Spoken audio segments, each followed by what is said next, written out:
धर्मेतर साहित्य ऐसा साहित्य होता है जो धर्म के अतिरिक्त अन्य विषयों पर लिखा जाता है, उसे हम धर्मेतर साहित्य कहते हैं। इसको हम मुख्य रूप से 4 भागों में बांट सकते हैं: ऐतिहासिक ग्रंथ, शुद्ध साहित्यिक ग्रंथ, क्षेत्रीय साहित्य और विदेशी यात्रियों के विवरण। आइए एक एक की हम जानकारी प्राप्त करते हैं। सबसे पहले हम बात करेंगे ऐतिहासिक ग्रंथों की। दोस्तों, ऐतिहासिक ग्रंथ वो ग्रंथ होते हैं जिनमें ऐतिहासिक तथ्यों और घटनाओं का वर्णन किया जाता है, और इन्हें हम मुख्य रूप से 2 भागों में बांट सकते हैं। एक तो शुद्ध ऐतिहासिक ग्रंथ, शुद्ध ऐतिहासिक ग्रंथ,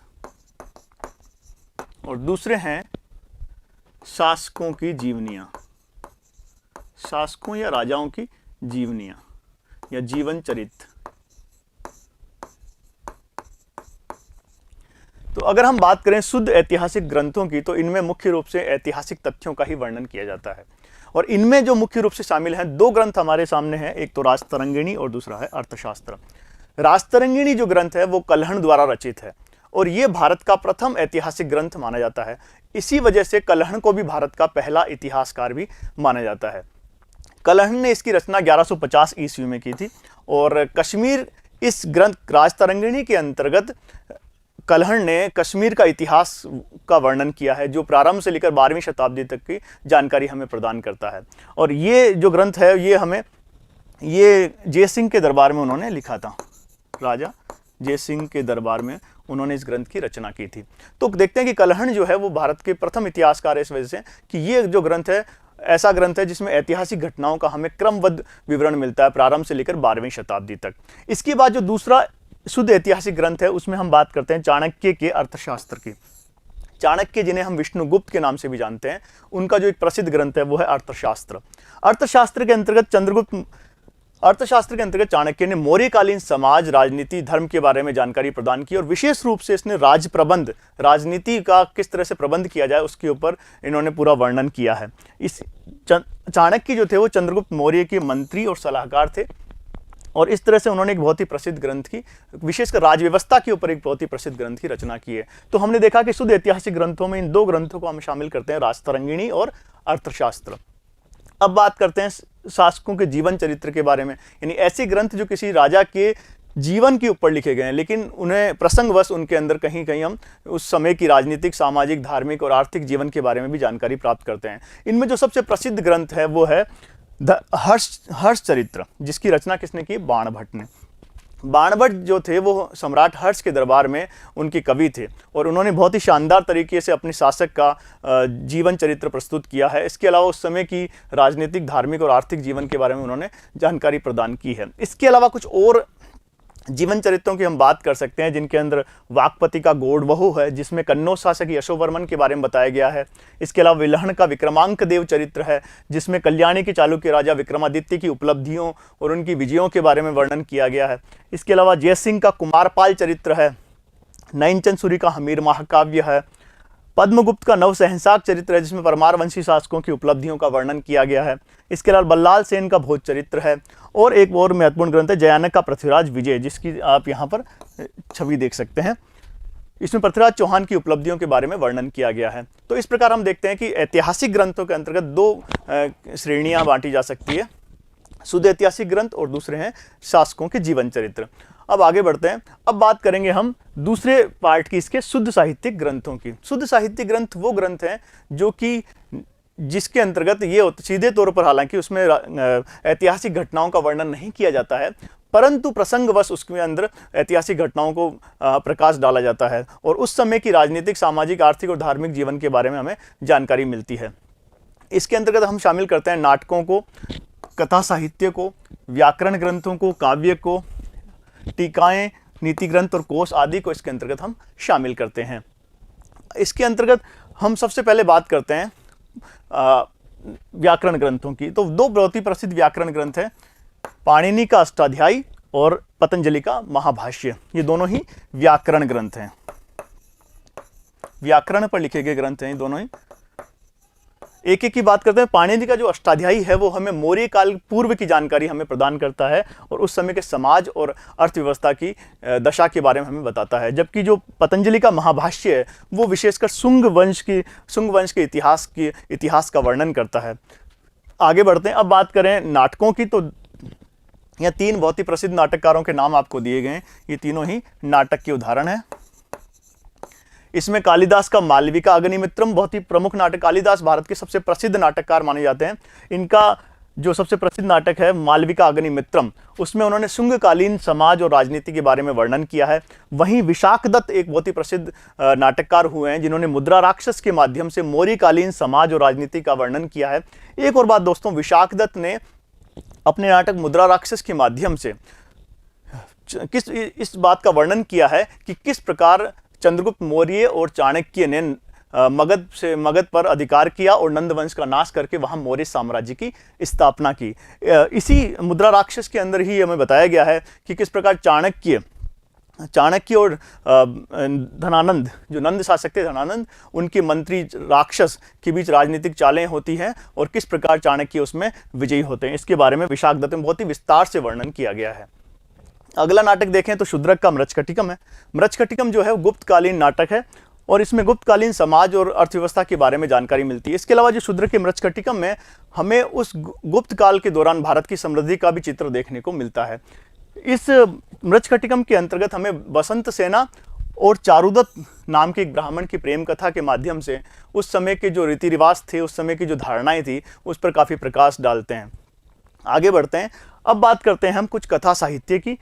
इनमें मुख्य रूप से कथा साहित्य में क्षेमेंद्र का कथा वृहत कथा मंजरी है, जिसमें कि विक्रमादित्य की परंपराओं का वर्णन किया गया है। ये बताया गया है कि किस तरह से भारत में विक्रमादित्य नाम के शासक हुए। और सोमदेव का कथा सरित सागर है जो मौर्यकालीन समाज के बारे में जानकारी प्रदान करता है। विष्णु शर्मा का बहुत ही प्रसिद्ध नाटक है पंचतंत्र, जिसके बारे में आपने सबने सुना होगा। पंचतंत्र जो है विष्णु शर्मा का सबसे प्रसिद्ध नाटक है। इसका कई विदेशी भाषाओं में आज अनुवाद हो चुका है। इसके गुणाढ्य का व्रत कथा है। इसके अंतर्गत कामंदक का नीतिसार है, गुप्तकालीन राजतंत्र के बारे में जानकारी प्रदान करता है। इसके अलावा अमर सिंह का अमरकोश, ये कोश का उदाहरण है, कोश साहित्य का ये उदाहरण है। तो अमर सिंह का अमरकोश है जो गुप्तकालीन समाज, अर्थव्यवस्था, व्यापार और राजनीति के बारे में हमें जानकारी प्रदान करता है। इसके बाद बात करते हैं तीसरे पार्ट की, जिसमें आता है क्षेत्रीय साहित्य। दोस्तों, किसी क्षेत्र विशेष को आधार बनाकर या क्षेत्र विशेष की भाषा में रचा गया साहित्य ही क्षेत्रीय साहित्य कहलाता है। और इसके अंतर्गत जैसे हम तमिल, तेलुगु, राजस्थानी, गुजराती, मराठी, कश्मीरी आदि भाषा के साहित्य को हम शामिल कर सकते हैं। लेकिन सबसे पहले हम लेंगे तमिल साहित्य को। तमिल साहित्य को प्राचीनतम जो तमिल साहित्य हमें मिलता है उसको हम संगम साहित्य कहते हैं, जिसके प्रणेता माने जाते हैं अगस्त्य ऋषि। प्राचीनतम तमिल साहित्य संगम साहित्य के अंतर्गत हमें चोल और पल्लव कालीन शासकों के इतिहास की जानकारी मिलती है। जो दो संगम साहित्य के अंतर्गत हम देखते हैं कि दो बहुत ही प्रसिद्ध इसके ग्रंथ हैं, एक तो शिल्पादिकारम और दूसरा है मणिमेखलई। ये दोनों ही तमिल साहित्य के महाकाव्य माने जाते हैं। इन दोनों को तमिल साहित्य का महाकाव्य कहा जाता है। शिल्पादिकारम के जो लेखक हैं वो इलंगो अदिगल और मणिमेखलई के लेखक हैं सितलई सतनार। इसके अलावा एक बहुत ही तमिल का एक बहुत प्रसिद्ध व्याकरण ग्रंथ भी है जो है तोलकपियम, जिसके रचनाकार की हमें जानकारी नहीं है। आगे बढ़ते हैं। अब बात करते हैं तेलुगु साहित्य की। तेलुगु साहित्य का एक बहुत ही प्रसिद्ध लेखक हुए हैं धुर्जटी। धुर्जटी बहुत ही प्रसिद्ध लेखक है और इन्होंने जो ग्रंथ रचा उसका नाम है कृष्णदेव राय विजयम, जिसके अंतर्गत विजयनगर के शासकों की उपलब्धियों के बारे में वर्णन किया गया और विशेषकर कृष्णदेव राय की उपलब्धियों के बारे में इसमें हमें जानकारी मिलती है। बात करें राजस्थानी साहित्य की तो इसमें सबसे प्रसिद्ध जो ग्रंथ है वो है चंद बरदाई का पृथ्वीराज रासो, जिसमें पृथ्वीराज चौहान, सम्राट पृथ्वीराज चौहान तृतीय की उपलब्धियां, उनके जीवन के बारे में बहुत ही शानदार वर्णन किया गया है। और ये दोस्तों भारत में हिंदी का पहला महाकाव्य माना जाता है, ये प्रथम महाकाव्य है। इसके बाद बात करें राजस्थानी साहित्य में ही तो पद्मनाभ का कानड़दे प्रबंध है, जिसमें जालोर के शासकों के बारे में हमें जानकारी मिलती है। इसके बाद बीटू सुजा का राव जयसिरा छंद है और सूर्यमल मिश्रण का वंश भास्कर है जो बूंदी राज्य का इतिहास प्रस्तुत करता है। अब बात करते हैं विदेशी यात्रियों के वृतांतों की। दोस्तों समय समय पर भारत में विदेशी यात्री भारत आते रहे और उन्होंने जो भारत के बारे में वर्णन छोड़ के गए या फिर अपने ग्रंथों में भारत का वर्णन किया, उसे हम इसके अंतर्गत शामिल करते हैं। विशेषकर भारत में विदेशी यात्री क्यों आए थे, उसका मुख्य कारण था कि वे तो भारत की सांस्कृतिक और आर्थिक उपलब्धियों से प्रभावित होकर आए। उन्होंने देखा कि एक ऐसा देश भी है दुनिया में जो सांस्कृतिक और आर्थिक रूप से बहुत ही समृद्धशाली है, तो उससे प्रभावित होकर काफ़ी लोग भारत आए। इसके अलावा दूसरे देशों के भारत के साथ व्यापारिक संबंध जो थे, उनके चलते भी कई विदेशी यात्री भारत आए हैं। इसके अलावा एक बहुत ही महत्वपूर्ण है, धर्म और दर्शन का ज्ञान प्राप्त करने के लिए भी कई विदेशी यात्री भारत आए थे। तो एक विदेशी यात्रियों के वृत्तांत के अंतर्गत हम इसे 4 भागों में बांटते हैं। एक तो यूनानी लेखक, दूसरे चीनी लेखक, मुस्लिम लेखक और तिब्बती लेखक। तो सबसे पहले बात करें यूनानी लेखकों की। यूनानी लेखकों की बात करें तो इसमें एक बहुत ही महत्वपूर्ण पड़ाव आता है सिकंदर के आक्रमण का। दोस्तों 326 ईसा पूर्व में सिकंदर का आक्रमण हुआ भारत में, और उस समय तो सिकंदर के आक्रमण एक बहुत ही महत्वपूर्ण घटनाक्रम है भारतीय इतिहास में। तो उसको आधार मानकर हम उसे कई भागों में बांट सकते हैं। तो उससे पहले आने वाले लेखक एक तो यूनानी लेखक, और उसके साथ में आने वाले यूनानी लेखक और इसके बाद आने वाले यूनानी लेखकों को हम बांट सकते हैं। तो सिकंदर के आक्रमण से पहले जो बहुत ही प्रसिद्ध 2 लेखक यूनानी लेखक हुए, उनका नाम है हेरोडोटस और टेसियस। हेरोडोटस और टेसियस 2 बहुत ही प्रसिद्ध यूनानी लेखक हैं जो कि सिकंदर के आक्रमण से पहले भारत आए। हेरोडोटस को इतिहास का जनक कहा जाता है, इतिहास का जनक कहा जाता है। और हेरोडोटस ने 5वीं शताब्दी ईसा पूर्व के भारत का वर्णन किया है, और उन्होंने अपनी किताब हिस्टोरिका के अंदर ही बताया है कि किस प्रकार भारत और फारस के बीच जो व्यापारिक संबंध थे बहुत ही उन्नत अवस्था में थे। इसके अलावा टेशियस को भी इसके अंदर हम शामिल करते हैं। अब बात करते हैं कि सिकंदर के साथ आने वाले जो प्रमुख लेखक थे उनकी अगर हम बात करें तो उसमें एरिस्टोब्यूलस आते हैं, उसमें नियार्कस आते हैं, और ये प्रमुख लेखक हैं 2, नियार्कस और एरिस्टोब्यूलस। बात करें सिकंदर के बाद की, तो सिकंदर के बाद आने वाले लेखकों के अंदर मुख्य रूप से मेगस्थनीज को सबसे प्रमुख यूनानी लेखक माना जाता है। सभी लेखकों के जितने भी यूनानी यात्री भारत आए उनमें सबसे प्रमुख जो थे वो मेगस्थनीज है, और उनकी एक सब प्रसिद्ध रचना है इंडिका। हालांकि इंडिका आज हमें मूल रूप से नहीं मिलती है, लेकिन इसके जो उदाहरण है, इनके बाद के जो लेखक हुए, यात्री हुए, उन्होंने इसका काफ़ी उल्लेख किया है अपनी पुस्तकों के अंदर। तो ये मेगस्थनीज जो थे वो चंद्रगुप्त मौर्य के दरबार में राजदूत बनकर आए थे, और इन्होंने भारतीय समाज और राजनीति के बारे में बहुत शानदार वर्णन किया है। इसके अलावा कुछ और यूनानी लेखक हैं जिनमें हम प्लिनी को शामिल कर सकते हैं, और उनकी पुस्तक है नेचुरल हिस्ट्री, जिसमें भारत और रोम के व्यापार का उल्लेख किया गया है। इसके अलावा बात करें टॉलमी की, तो उनका एक प्रसिद्ध ग्रंथ है भूगोल, जिसमें भारत की मिट्टी और फसलों का उल्लेख, उन्होंने बताया कि भारत में किस किस तरह की मिट्टी पाई जाती है और कौन कौन सी फसलें भारत में उगाई जाती है, इसका बहुत ही शानदार वर्णन उन्होंने किया है। बात करें एरिस्टोब्यूलस की, तो उन्होंने लिखा हिस्ट्री ऑफ द वॉर, पुस्तक बहुत ही प्रसिद्ध पुस्तक है। एक और अज्ञातनामा लेखक हुए हैं जिनका नाम हमें मालूम नहीं है, पेरिपल्स ऑफ द एरिथ्रियन सी।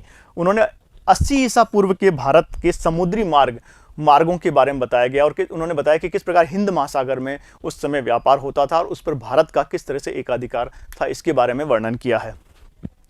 अब बात करते हैं दूसरी कैटेगरी में चीनी यात्रियों की। दोस्तों चीनी यात्री मुख्य रूप से भारत में उनके आने का मुख्य कारण था बौद्ध धर्म और दर्शन का अध्ययन करने के लिए मुख्य रूप से वो भारत आए थे। इनमें सबसे प्रमुख है फायान, वेनसांग और इत्सिंग। ये 3 प्रमुख चीनी यात्री हैं जिनके बारे में हम अध्ययन करेंगे। सबसे पहले हम लेते हैं फायान को। फायान जो है वो सम्राट चंद्रगुप्त द्वितीय के समय भारत आए। चंद्रगुप्त मौर्य नहीं, चंद्रगुप्त द्वितीय के समय वो भारत आए थे, और उन्होंने भारत में 5वीं शताब्दी के भारतीय समाज के बारे में बहुत ही शानदार चित्र प्रस्तुत किया। इनकी जो पुस्तक है वो है फोक्यू की, और इन्होंने भारत के बारे में लिखा है कि भारत एक बहुत ही समृद्धशाली देश था और यहाँ की जनता बहुत खुशहाल अवस्था में थी। इसके बाद जो दूसरे महत्वपूर्ण यात्री हैं वो है वेनसांग। दोस्तों भारत में चीनी यात्रियों में सबसे प्रसिद्ध यात्री हैं वेनसांग, और इन्हें हम यात्रियों का राजकुमार भी कहते हैं। इसी वजह से इन्हें कहते हैं हम यात्रियों का राजकुमार। ये सम्राट हर्षवर्धन के समय भारत आए थे, और ये लगभग 16 वर्ष तक भारत में रहे, और इन्होंने सीयू की नाम की अपना जो वर्णन है भारत के बारे में वो सीयू की नामक पुस्तक में लिखा है। इन्होंने लगभग नालंदा विश्वविद्यालय में भी अध्ययन किया, 5 वर्ष तक रुके, और वहाँ की सामग्री का काफ़ी अध्ययन किया, और अपने साथ कई बौद्ध ग्रंथ भी वो यहाँ से भारत से लिखे गए। इसके बाद बात करें इत्सिंग की, तो इत्सिंग जो है वो तीसरे चीनी यात्री हैं जो कि 7वीं सदी में भारत आए, और उन्होंने नालंदा और विक्रमशिला विश्वविद्यालयों के बारे में अपने ग्रंथों में उल्लेख किया है। इसके बाद अब आते हैं मुस्लिम यात्री, जो तीसरी कैटेगरी इसके अंदर मुस्लिम कैटेगरी है। इसके अंदर अरबी और तुर्क इसके अंदर अरबी और तुर्क लेखकों को या यात्रियों को हम शामिल कर सकते हैं। इसमें सबसे प्रमुख है अल-बरूनी। अल-बरूनी जो थे वो 1017 ईस्वी में महमूद गजनी के समय भारत आए थे। आप सभी महमूद गजनी के नाम से परिचित हैं। महमूद गजनी के साथ वो भारत आए और उनकी एक प्रसिद्ध रचना है, उसका नाम है तारीख-ए-हिंद, जिसके अंदर वो भारतीय संस्कृति और समाज का वर्णन करते हैं। और इन्होंने अपने पुस्तक में इस बात का उल्लेख किया है कि भारत के लोग बहुत ही बुद्धिमान थे, लेकिन वो कभी भी अपना ज्ञान दूसरों के साथ शेयर नहीं करते थे, साझा नहीं करते थे। इस बात का उन्होंने उल्लेख किया है। दोस्तों, इसके अलावा अल-बरूनी जो थे उन्होंने बहुत सारी भारतीय भाषाओं का अध्ययन भी किया था और उसके आधार पर बहुत ही शानदार वर्णन उन्होंने प्रस्तुत किया है। खासकर अल-बरूनी और मसूदी चचनामा जो ये मुस्लिम यात्री है, ये मुख्य रूप से भारत में मध्यकालीन भारतीय इतिहास के बारे में जानकारी देते हैं, विशेषकर पूर्व मध्यकालीन भारतीय इतिहास की जानकारी के मुख्य स्रोत माने जाते हैं। इसके बाद बात करें मसूदी की, तो मसूदी का एक प्रसिद्ध ग्रंथ है मिडास ऑफ गोल्ड, जिसमें उन्होंने बताया कि भारत का जो राज्य था वो स्थल और समुद्र पर दोनों जगह स्थित था। इसके बाद है चचनामा। चचनामा के लेखक भी हमें पता नहीं, अज्ञात किसी लेखक ने किताब लिखी है। चचनामा जो ग्रंथ है उसके अंदर सिंध का इतिहास दिया गया है और इसमें बताया गया है कि किस प्रकार अरबों ने भारत पर, अरबों के आक्रमण का उल्लेख इसमें हमें मिलता है। अरबों के आक्रमण का उल्लेख चचनामा के अंदर हमें मिलता है। बात करें अगले मुस्लिम यात्री की, तो वो है सुलेमान नबी। उन्होंने सिलसिलात उल तवारीख नाम का ग्रंथ लिखा है और इसके अंतर्गत उन्होंने पाल और प्रतिहार शासकों के बारे में हमें जानकारी प्रदान की है। चौथी कैटेगरी की बात करें तो इसमें तारानाथ जो है वो तिब्बती इतिहासकार हैं। तिब्बती लेखकों की बात करें तो इसमें तारानाथ प्रमुख हैं। इन्होंने दो बहुत ही प्रमुख ग्रंथ लिखे हैं, कंग्युर और तंग्युर, जिसके अंतर्गत तत्कालीन भारत की राजनीति, समाज और अर्थव्यवस्था के बारे में जानकारी प्रदान की है। तो इस प्रकार दोस्तों, आज हमने भारतीय इतिहास की जानकारी के स्रोतों के अंतर्गत, साहित्यिक स्रोतों के अंतर्गत हमने तीसरे भाग में बात की धर्मेतर साहित्य की। तो अगले भाग में हम बात करेंगे वंशावलियों की। तब तक के लिए धन्यवाद।